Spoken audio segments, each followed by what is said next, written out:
You know, you could walk into the Augusta National locker room this Thursday, and honestly, you could probably hear a pin drop. Oh, absolutely. The vibe is going to be completely, totally different. Right, because for the first time in a generation, the absolute heaviest footsteps in golf, Tiger Woods, Phil Mickelson, they're completely absent. Yeah, they're just not there. But, you know, nature abhors a vacuum.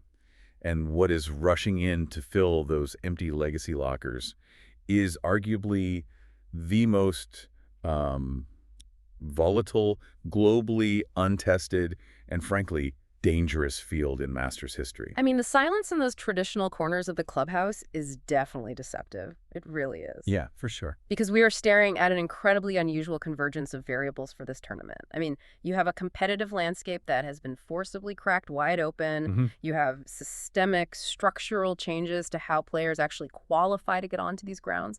And, you know, layering on top of all that, the forecast is predicting absolutely flawless weather conditions. Which is huge.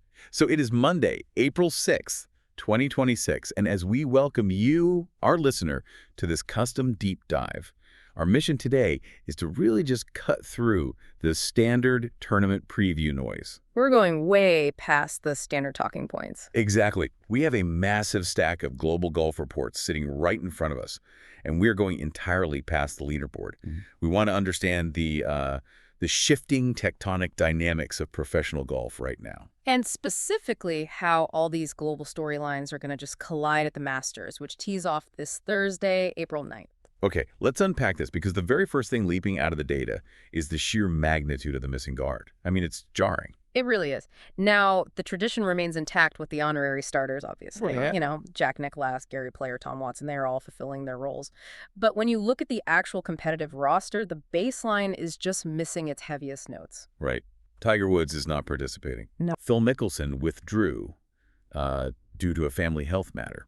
And on top of that, Colin Morikawa is listed as a massive statistical question mark because of those recurring back issues. Yeah, and that's critical. For a player whose entire advantage relies on elite, high-speed rotational iron play, I mean, a compromised back isn't just an inconvenience. Right, it's not like a blister. Exactly. It represents a total structural failure in his primary weapon. And we're also seeing a visibly reduced presence of Levy golf players compared to previous years. Yeah. Which, you know, that dramatically changes the flavor of the field, too. It really shifts the energy. Yeah. So I look at this landscape, and instead of just wondering, you know, who is going to step up, I'm looking at the actual mechanisms the Masters Committee has employed to fill these spots. Which is fascinating all on its own. Because they didn't just go down the standard PGA Tour alternate list. Yeah. They fundamentally re-engineered the qualification system. They did. And that structural update is perhaps the most significant under-the-radar storyline of the entire decade. Oh, wow. You think it's that big? I really do. The Masters Committee recognized that relying solely on the legacy American pathways was creating a really insular tournament.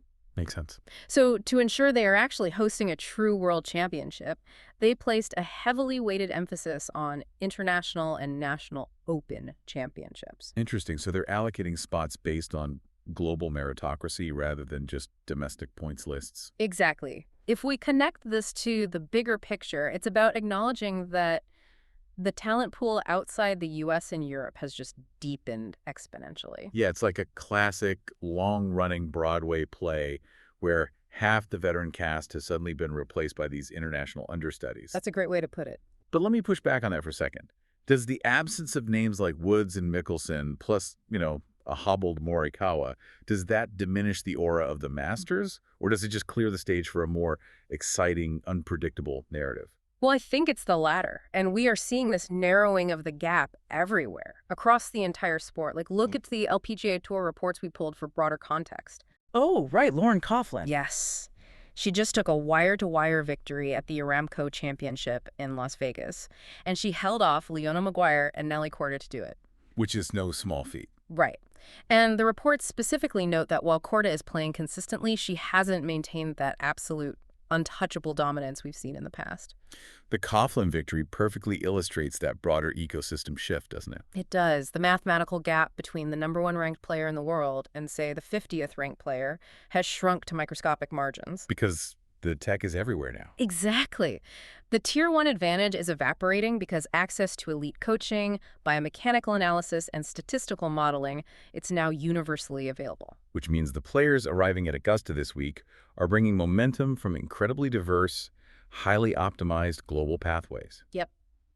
Let's look at the PGA Tour side first. JJ Spaun is riding incredibly high after a clutch high-pressure win at the Valero Texas Open. Huge win for him. And the reports are also tracking players like Robert McIntyre, Matt Wallace, and Michael Kim, who are showing elite proximity to the whole stats right now. But the PGA Tour form is only a fraction of the data we need to analyze here. Oh, it's just the tip of the iceberg. The data coming out of the Asian Tour is arguably more critical to predicting this week's disruptors. Really? More critical? Yeah, I mean, Travis Smith just captured the International Series Japan, and the reports highlight this not just as a regional victory, but as a major competitive indicator. Okay, I want to break down the mechanics of why that matters. Why is a win on the Asian Tour suddenly a crucial statistical storyline for the Masters? It all comes down to the financial architecture of the International Series. These events are no longer just developmental stepping stones. Okay. They actually serve as the direct promotion and relegation mechanism for Livy Golf. Oh, wow. Yeah. Yeah. The player who tops the International Series Order of Merit secures a spot on the Livy roster, which guarantees an 8-figure contract and an entirely different career trajectory. So every single putt on that tour is effectively worth millions of dollars. Literally millions. And that financial pressure completely alters the physiological environment of the tournaments. How so? These players are dealing with elevated cortisol levels, spiked heart rates, and extreme psychological stress week in and week out. The International Series is artificially simulating the crushing pressure of a major championship down the stretch. That is wild. And we are seeing domestic circuits operating the exact same way. Like the Japan Golf Tour, the JGTO, is launching its season with the Token Home 8 Cup. Right. But the reports flag developmental circuit winners like Tomofume Uchi. It proves these international crossover events in Japan are becoming hyper-competitive feeder systems. Very much so. But I'm curious, when a player from that system actually steps onto the first tee at Augusta National, how does that momentum translate mechanically? They arrive with what analysts are now calling a competitive callus. A competitive callus. Yeah. I like that. Yeah.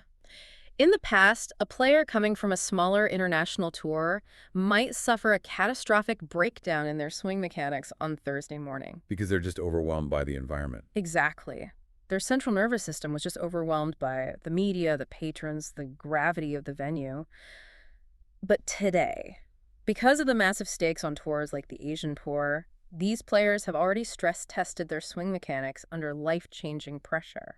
So their heart rate variability actually remains stable. Exactly. They are seasoned in a way they never used to be. But, this globalization of the professional tours hasn't just impacted the veterans. The international money and advanced tech pouring into the sport have completely rewritten the developmental pipeline, too. Oh, totally. Creating a new breed of player who possesses absolutely zero calluses, but might actually be the most dangerous demographic in the field. I'm talking about the amateurs. The amateurs are terrifying this year. The scouting reports are heavily indexing the unprecedented international depth of the amateur field right now. We saw a brilliant foreshadowing of this just days ago, right? Yes. When Maria Jose Marin won the Augusta National Women's Amateur, she completely dominated the field and really set a tone of young, fearless, global talent. And looking at the men's amateur champions who earned spots in the Masters field, it reads like a United Nations summit of golf. It really does. You have Matteo Pulcini arriving as the Latin America Amateur Champion, FIFA Lopakdi holding the Asia-Pacific Amateur title, Mason Howell bringing the U.S. amateur pedigree. and Ethan Fang arriving as the Amateur Champion. The sources specifically emphasize their fearless playing styles. So let's analyze that. How does that lack of fear translate technically? Well, what's fascinating here is that it fundamentally changes their shot dispersion targets and their launch angles. Meaning what exactly? Think about a veteran player. They possess deep scar tissue at Augusta. They vividly remember spinning a wedge off the false front of the 9th green and watching it roll 30 yards down the fairway. Oh man, every golfer's nightmare. Right. Consequently, their strategy is memory-based. They will intentionally aim 15 feet past the pin just to ensure they clear the hazard, and they'll happily accept a difficult two-putt. So they were basically playing defensively against their own memories. Precisely. But this new generation of amateurs, they grew up entirely on launch monitors and algorithmic optimization. They don't have the trauma. Exactly. They don't play by feel and trauma, they play by the math. They aren't aiming 15 feet past the pin. They are firing at the exact yardage with high spin, high launch iron shots because they haven't yet been punished by the architecture of the golf course. They trust their data over the aura of the venue. It's like these nimble tech startups trying to disrupt heritage brands. That's a perfect analogy. I have to challenge you on this traditional narrative, though. Every year, we hear the pundits talk about easing into the Masters. Sure, the old keep the scorecard clean on Thursday speech. Exactly. The veteran strategy is to play conservatively on Thursday and Friday and then attack on the weekend. But if these amateurs are coming in playing hyper-aggressive high-launch golf and trusting their data to fire at pins, doesn't that make the veterans' conservative pacing totally obsolete? You really might. Like, is playing it safe just a slower, more agonizing way to lose against kids who are shooting at the flags? The data actually supports your pushback here. If a 20-year-old amateur from the Asia-Pacific circuit shoots a 67 on Thursday morning by aggressively attacking the par 5s, The veterans' plan to shoot an even par 72 and ease in is completely blown up. blown to pieces. The amateurs force the veterans out of their optimal psychological pacing. The pros have to abandon their conservative game plans and take on higher variance shots early in the tournament just to avoid falling 5 strokes behind before the weekend even starts. Wow. And taking high-variance shots early at Augusta brings us to the ultimate variable of the week. The course itself. Exactly. We've mapped out the missing legends, the global grinders, and the algorithmic amateurs. But they are all operating against the architecture of Augusta National itself. Let's look at the meteorological data the reports provided. The weather forecast is arguably the most critical baseline metric we have, and the outlook for this week is remarkably favorable. Like historically good. Yes. We are tracking warm temperatures that will maximize carry distance, minimal wind disruption during the opening rounds, and only a slight increase in cloud cover by Thursday afternoon. The models predict 0 major weather interruptions. Which, for the patrons, that means perfect walking weather. But for the players, a perfect forecast is actually a psychological trap. It is. It really is. Because it means the golf course's defenses aren't relying on unpredictable elements like mud balls or 20-mile-per-hour gusts. The sole defense is the architecture. Yep, no excuses. Right. If you miss a target, it is a pure execution failure. There are no external variables to blame. And a fair but demanding setup at Augusta dictates that scoring relies entirely on absolute spatial precision. The reports outline 4 specific performance factors that govern success here. Let's hit them. First, distance control on approach shots. Second, effective speed management on the greens, which is crucial for surviving the severe downhill topography. Naturally. Third, the golden architectural rule of Augusta, which is keeping the ball below the hole. And fourth, an extreme level of mental discipline. Here's where it gets really interesting. I want to dig deeply into that third factor, keeping the ball below the hole.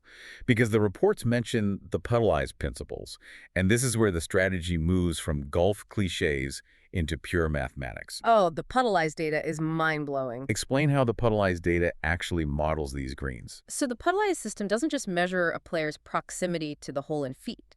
The algorithm maps the exact severe topography of Augusta's greens to assign a dynamic make percentage to every square inch of the putting surface. Okay. We have to view Augusta's greens not as flat surfaces, but as asymmetrical funnels. Meaning that missing your target by a fraction changes the math exponentially. Exponentially.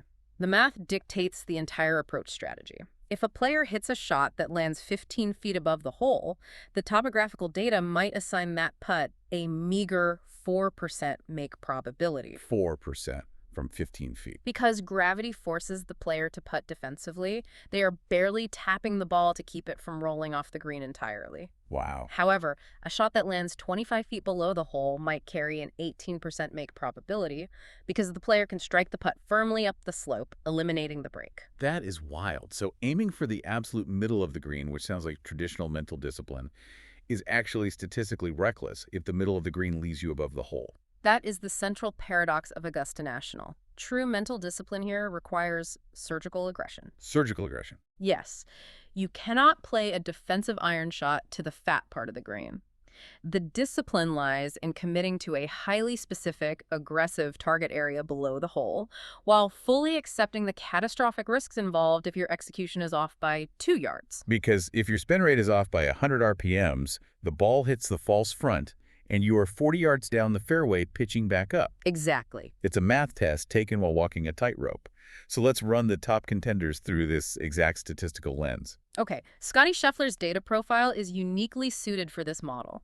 He arrives highly consistent in his proximity to the hole stats from 150 yards are flawless, and psychologically, he is completely grounded following the birth of his second child. He's in a great headspace. He possesses the emotional regulation to accept the high variance risks. And Rory McIlroy enters as the defending champion. His driving distance gives him shorter irons into these severe greens, but his challenge is always pacing. Right. Can he avoid the early, compounded errors that force him to play desperately aggressive golf on Friday? Exactly. And Jon Rahm also fits the architectural demands perfectly. His ability to hit a high trajectory, high spin fade allows him to stop the ball on the firmest quadrants of the greens. Which effectively widens his safe landing zones below the hole. Then you have Bryson DeChambeau, who is the ultimate high-variance outlier. I mean, his strategy is to overpower the architecture with brute force. But if his wedge distance control is slightly off, The asymmetrical funnels of those greens will completely destroy his scorecard. you simply cannot overpower gravity. You really can't. We're also tracking emerging challengers like Alex Fitzpatrick from the DP World Tour, who brings excellent recent form and elite short game metrics that match up perfectly with those Puddleized requirements. So when we synthesize all of these data points, the assessment of the 2026 Masters is incredibly distinct. We are analyzing a tournament devoid of a single monopolizing favorite. It is wide open. The entire competitive landscape has been reshaped by the structural absences of legacy players. And the void they left hasn't just created an empty stage. It has pulled in a ruthless, highly optimized pool of international talent. Absolutely. We have players hardened by the immense financial stress of global pathways like the Asian Tour, and a demographic of fearless amateurs who are trusting their launch monitors over the ghosts of the venue. And all of these global storylines were colliding on a golf course experiencing perfect weather conditions, meaning the architectural demands for statistical precision will be absolute. No external variables to hide behind this week. Not at all. And, that is exactly why this deep dive matters so much for you, our listener. Whether you are a casual fan who simply enjoys the aesthetic beauty of the azaleas, or a data-obsessed analyst tracking apex heights and spin rates, understanding the mechanics beneath the surface changes everything. It changes how you watch the entire tournament. You aren't just watching a traditional sporting event. You are watching players whose central nervous systems have been rewired by global financial pressures. You are watching algorithmic amateurs challenge memory-based veterans. And you are watching all of them attempt to solve a topographical math puzzle while managing extreme psychological distress. The execution required to win under these specific structural and architectural parameters is staggering. It's the ultimate test. It truly is the ultimate crucible. And I want to leave you with one final thought to mull over as you watch the coverage unfold this week. We've thoroughly examined how new Masters qualification systems are systematically rewarding global play. Right. We've analyzed the fearless amateurs arriving from developmental pipelines in Latin America, the Asia-Pacific, and Europe. With all of this heavily funded, statistically optimized talent bubbling up from entirely outside the traditional American and European tours, are we witnessing the beginning of the end for legacy PGA Tour dominance? That's the million-dollar question. Could the next decade of Masters champions be forged entirely outside the ecosystem we've always known? The fairways remain exactly the same, but the underlying mechanics of the sport have fundamentally shifted. They really have. So when the first tee shot goes up into that perfect Georgia air on Thursday morning, look past the missing legends. Because that quiet you hear in the locker room, it might just be the sound of a completely new era taking over the game.